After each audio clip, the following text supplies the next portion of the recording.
2024 மக்களவை தேர்தல் முடிவுகள் இருக்கு. முடிவுகளையும் நம்ம எல்லாம் பார்த்துட்டோம். தேர்தல் முடிவுகள் எப்படி வந்திருக்குன்றது உங்க எல்லாருக்குமே தெரியும். கிட்டத்தட்ட 10 வருடங்களாக இந்தியாவை ஒரு ப்ரூட்டல் மெஜாரிட்டியோட ஒரு மிகப்பெரிய தனி பெரும்பான்மையோடு ஆட்சி செய்து கொண்டிருந்த பாஜகவினுடைய தனி பெரும்பான்மைக்கு மக்கள் ஒரு குட்டு வைத்திருக்கிறார்கள். வெறும் 240 சீட்டுகளை தான் கொடுத்திருக்காங்க. 32 சீட்டுகள் அவர்களுக்கு தனி பெரும்பான்மைக்கு குறைவாக கிடைத்திருக்கிறத நம்மளால பார்க்க முடியுது.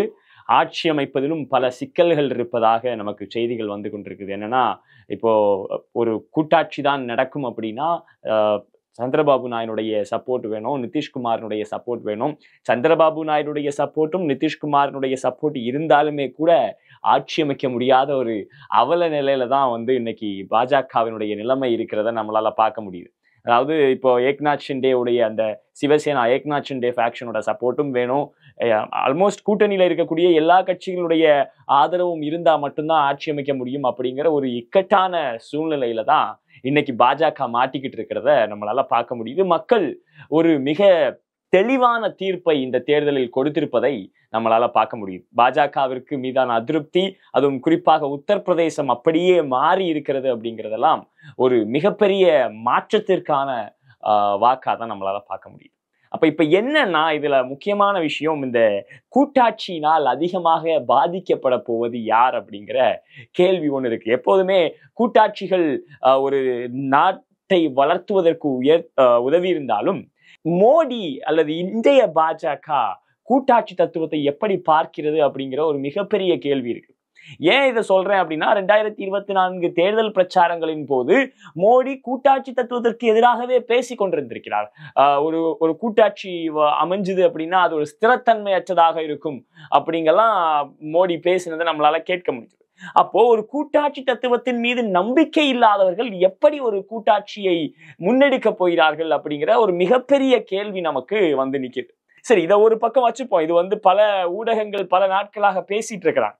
ஆனா யாருமே பேசாத ஒரு விஷயம் என்ன அப்படின்னா, இவ்வளவு நாள் நம்முடைய மோடியின் பங்காளியாக இருந்த கௌதம் அதானியினுடைய நிலை என்னவாக போகுது அப்படிங்கிறது தான் நம்ம இன்னைக்கு பேச போறோம். ஏன்னா கடந்த 10 ஆண்டுகள்ல கௌதம் அதானி உடைய காம்பவுண்ட் ஆனுவல் growth ரேட்னு சொல்லுவாங்க இல்லையா, ஆனுவல் காம்பவுண்ட் growth ரேட் இல்ல காம்பவுண்ட் ஆனுவல் growth ரேட் எதுவா இருந்தாலும் சரி, அந்த வளர்ச்சியை நீங்க எடுத்து பாத்தீங்க அப்படின்னா கிட்டத்தட்ட 57.4% இருக்குது இந்த காம்பவுண்ட் ஆனுவல் growth ரேட் அப்படிங்கிறது. இந்த காம்பவுண்ட் ஆனுவல் growth ரேட் இதற்கு முந்தைய அரசுகள் நிர்வகித்த போது எவ்வளவு இருந்திருக்குன்னு பாத்தீங்கன்னா வெறும் 8.2% இருந்த இந்த காம்பவுண்ட் ஆனுவல் growth ரேட் கடந்த 10 ஆண்டுகளில் மோடியினுடைய கடந்த 10 ஆண்டுகால ஆட்சி காலத்துல 57.4% உயர்ந்திருக்கிறது இவர்களுடைய இந்த காம்பவுண்ட் ஆனுவல் growth ரேட். அப்போ இந்த 10 ஆண்டுகள் முழுவதும் மோடி ஆட்சியின் கீழ் கௌதம் அதானியுடைய வளர்ச்சி அப்படிங்கிறது ஒரு அசுர வளர்ச்சியா இருந்திருக்கிறத நம்மளால பார்க்க முடியுது. இப்போ இந்த கூட்டாட்சி அமைந்து விட்டது அப்படின்னா, இந்த 3வது முறையாக ஆட்சி அமைக்க இருக்கும் தேசிய ஜனநாயக கூட்டணி ஆட்சி அமைந்து விட்டதுன்னா இது எப்படி அதானியை பாதிக்க போகிறது அப்படிங்கிற ஒரு கேள்வி இங்க வருது. மோடி கடந்த 10 ஆண்டுகளில் தன்னுடைய பங்காளிக்கு கொடுத்தது போல இந்த வரப்போகிற 5 ஆண்டுகளிலும் கொடுக்க முடியுமா அப்படிங்கிறது ஒரு மிகப்பெரிய கேள்வியாக தான் நிக்குது. ஏன்னா இப்போ இந்த எலெக்ஷன் ரிசல்ட் வந்த உடனே நீங்க பாத்தீங்கன்னா மோடி ஸ்டாக்ஸ், அதாவது நம்முடைய மோடியினுடைய பங்காளிகளுடைய ஸ்டாக்குகள் எல்லாம் பங்குகளில் எல்லாம் ஒரு மிகப்பெரிய வீழ்ச்சியை இருந்ததை நம்மளால பார்க்க முடிஞ்சது. ஏன்னா இதுவரைக்கும் கடந்த 10 ஆண்டுகளில் அவர்களுக்கு கொடுக்க வேண்டியதையெல்லாம் கொடுத்து எப்படியெல்லாம் வளர்க்க முடியுமோ அப்படியெல்லாம் வளர்த்து விட்டுட்டாங்க. ஆனா இந்த தேர்தல் முடிவுகள் வந்த உடனே அந்த ஹனிமூன் பீரியட்னு சொல்லுவாங்க இல்லையா, எல்லாரும் ஹனிமூன் ஒரு 15 நாள் போவாங்க, இல்ல ஒரு 20 நாள் போவாங்க, ஒரு 30 நாள் போவாங்க, அதிகபட்சமா போனா ஒரு 2 நாள் போவாங்க. ஆனா இந்த கௌதம் அதானிக்கு மட்டும் ஒரு ஹனிமூன் பீரியடாக 10 ஆண்டுகள் கிடைச்சு இந்த மோடி ஆட்சியின் கீழே. அப்போ இந்த ஹனிமூன் பீரியடுக்கு, இந்த தேனிலவு காலத்திற்கு ஒரு முடிவு வந்திருக்கிறது மக்களுடைய தீர்ப்பினால். இப்ப என்ன பிரச்சனை அப்படின்னா, இந்த ஆப்போசிஷன், இந்த எதிர்கட்சியாக அமர்ந்திருக்கிறார்கள் இல்லையா இந்த இந்தியா கூட்டணி கிட்டத்தட்ட 46% அமர்ந்திருக்கிறார்கள். ஒரு பயங்கரமான ஒரு ஸ்ட்ராங்கான ஒரு ஆப்போசிஷனா ஒரு எதிர்கட்சியாக இந்த தடவை எதிர்கட்சி இருக்கிறதுனால மோடியாலையும் சரி பாஜகவாலையும் சரி ஒரு அளவிற்கு மேல எந்த விஷயத்திலையுமே முடிவெடுக்க முடியாது. இன்னும் குறிப்பா சொல்லணும்னா எதிர்கட்சியினுடைய சம்மதம் இல்லாமல் மிகப்பெரிய சட்ட திருத்தங்களையோ மிகப்பெரிய மாற்றங்களை கொண்டு வரக்கூடிய சட்டங்களையோ இயற்ற முடியாது அப்படிங்கிறது தான் நிதர்சனமான உண்மை. அப்போ இதுல அதானி எப்படி பாதிக்கப்படுவார்? அதானியினுடைய வளர்ச்சி அப்படிங்கிறது எப்படி இருந்திருக்குன்னு பாத்தீங்கன்னா, ஒரு குரோனி கேபிட்டலிசம்னு சொல்லுவாங்க ஆங்கிலத்துல. ஒரு குறிப்பிட்ட சில முதலாளிகளை மட்டுமே அரசு ஆதரிக்கும் போது, ஒரு குறிப்பிட்ட சில பெருமுதலாளிகளை மட்டுமே அரசு ஆதரிக்கும் போது, அதாவது ஒரு ஃபேர் பிளே இல்லாத ஒரு கிரவுண்டை உருவாக்கும் போது என்ன ஆயிடும்னா, அங்கு இருக்கக்கூடிய பிற போட்டியாளர்கள் காணாமலே போயிடுவாங்க. அப்படி காணாமலாக்கப்பட்ட பல சிறு குறு முதலாளிகளுடைய வயத்தில் அடிச்சு வளர்ந்தவர் தான் அதானி. அதுக்கு காரணம் மோடியினுடைய மோடி கொடுத்த அந்த ஃப்ரீ ஸ்கீம்ஸா இருக்கட்டும் இல்ல கன்செஷன்ஸா இருக்கட்டும், இதை மையப்படுத்தி தான் அதானி வளர்ந்திருக்கிறார் அப்படிங்கிறது நம்ம எல்லாருக்குமே தெரிஞ்ச விஷயம். அப்போ அதுக்கு பிறகு இந்த ஒரு ஈஸியான ஒரு அரசியல் சூழ்நிலை நிலவும் போது உங்களால ஈஸியா ரிஸ்க் எடுக்கவும் முடியும். அப்ப இந்த ஈஸியான ஒரு அரசியல் சூழ்நிலையை பயன்படுத்தி ரிஸ்குகள் நிறைய எடுத்து இந்த நிலைக்கு இன்னைக்கு வளர்ந்திருக்கிறார் அதானி. இப்ப என்ன பிரச்சனை அப்படின்னா, இந்த ஒரு மிகப்பெரிய பலத்தோடு இருக்கக்கூடிய எதிர்கட்சிகளிடத்தில் இன்றைய சூழ்நிலையில் மோடியாலும் சரி பாஜகவாலும் சரி இவ்வளவு நாள் அதானிக்கு கொடுத்து கொண்டிருந்த எந்த ஒரு கன்செஷனையுமே கொடுக்க முடியாது அப்படிங்கிறது தான் ஒரு நிதர்சனமான உண்மை. இப்ப வளர்ச்சி எப்படி இருந்திருக்கு, அதானியுடைய வளர்ச்சி எப்படி இருக்கு அப்படின்ட்டு நான் CAGR நம்பர்ஸ் நான் உங்களுக்கு சொன்னேன். 8.2% இருந்து கிட்டத்தட்ட 57.4% போய் நின்றுருக்கு அப்படின்ட்டு. இப்ப ஆனுவல் growth ரேட் எடுத்து பாத்தீங்க அப்படின்னா, அதானியினுடைய நெட் ஒர்த் கிட்டத்தட்ட செப்டம்பர் 2013 இருந்து மே 14 வரைக்கும் மார்க்கெட்ல, அதாவது சந்தையில விடப்பட்ட 3 நிறுவனங்கள், பப்ளிக்கலி லிஸ்டட் ஆன 3 நிறுவனங்களுடைய வளர்ச்சி அப்படிங்கிறது கிட்டத்தட்ட 1.22 லட்சம் கோடியாக வளர்ந்திருந்தது. மே 2019 படி கிட்டத்தட்ட 5 கம்பெனிகளுடைய வளர்ச்சி விகிதத்தை பாத்தீங்கன்னா கிட்டத்தட்ட 1.81 லட்சம் கோடியா இருந்தது.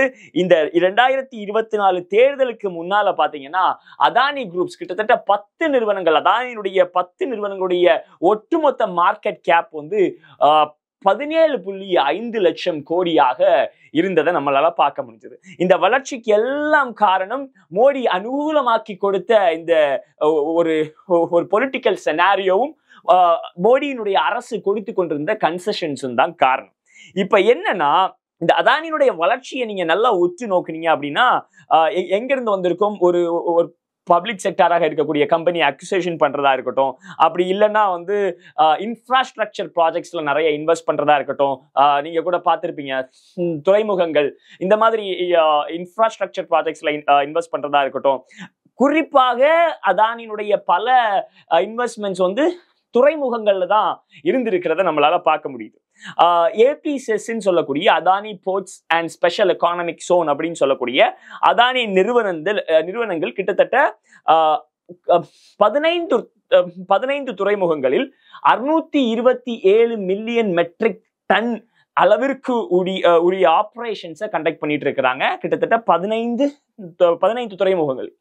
இப்ப இவங்களுடைய எதிர்பார்ப்பு என்ன அப்படின்னா, 2030 படி 1000 மில்லியன் மெட்ரிக் டன் அளவிற்கான ஆபரேஷனை நடத்தணும் அப்படிங்கிறது தான் இவர்களுடைய இப்போதைய எதிர்பார்ப்பு. அதாவது 15 துறைமுகங்களில் 627 மில்லியன் மெட்ரிக் டன்னுக்கு நிகரான ஆபரேஷன்ஸ் நடத்திட்டு இருக்கிறவங்க 2030 1000 மில்லியன் மெட்ரிக் டன்னுக்கு இணையான ஆபரேஷன்ஸை நடத்தணும் அப்படின்னு வியூகம் வகுத்து கொண்டிருக்கிறாங்க. இது சாத்தியமா அப்படின்னா இன்றைக்கு இருக்கக்கூடிய சூழலில் இது சாத்தியம் இல்லை. ஏன்னு பாத்தீங்கன்னா, அதானியினுடைய தற்போதைய கடன் இருக்கு இல்லையா, அதானியுடைய தற்போதைய கடன் 27,707 கோடியாக இருக்கிறது. அப்ப அதானியினுடைய கடன் 27,707 கோடி அடுத்த 4 ஆண்டுகளில் அதானி திரும்ப கட்ட வேண்டிய கடன். அது மட்டும் இல்லாம இவருக்கு எவ்வளவு ஃப்ரீ கேஷ் ஃப்ளோ இருக்குதுன்னு பாத்தீங்கன்னா வெறும் 7,618 கோடி தான் இருக்கு. 2024 நம்பர்ஸ் வச்சு பார்க்கும், 2023-24 நம்பர்ஸ் வச்சு பார்க்கும்போது வெறும் 7,618 கோடி தான் நம்பர்ஸ் இருக்கிறத நம்மளால பார்க்க முடியுது. அப்ப இது என்ன மாதிரி ஒரு சிச்சுவேஷனை உருவாக்குது அப்படின்னா, இங்க இருக்கக்கூடிய எதிர்கட்சிகள் ஏற்கனவே ராகுல் காந்தி வந்து கடந்த 10 ஆண்டுகளாக பேசி கொண்டிருந்த ஒரு முக்கியமான விஷயம் அம்பானி அதானி மோடியினால் அம்பானி அதானி வளர்ந்துட்டு இருக்கிறாங்க, குரோனி கேபிட்டலிசம்னு ராகுல் காந்தி பேசிக்கிட்டே இருந்தார். எப்ப எந்த ஒரு சூழ்நிலையில பேசுறாருன்னா வெறும் 54 எம்பிக்கள் இருக்கும் போதே வந்து மோடி அரசுக்கு ஒரு மிகப்பெரிய பிரஷரை வந்து ராகுல் காந்தி கொடுத்துக்கிட்டு இருந்தார். இன்னைக்கு கிட்டத்தட்ட அவர்களுக்கு 100 எம்பிகளுக்கு அதிகமாக காங்கிரஸ் மட்டும் இருக்குது.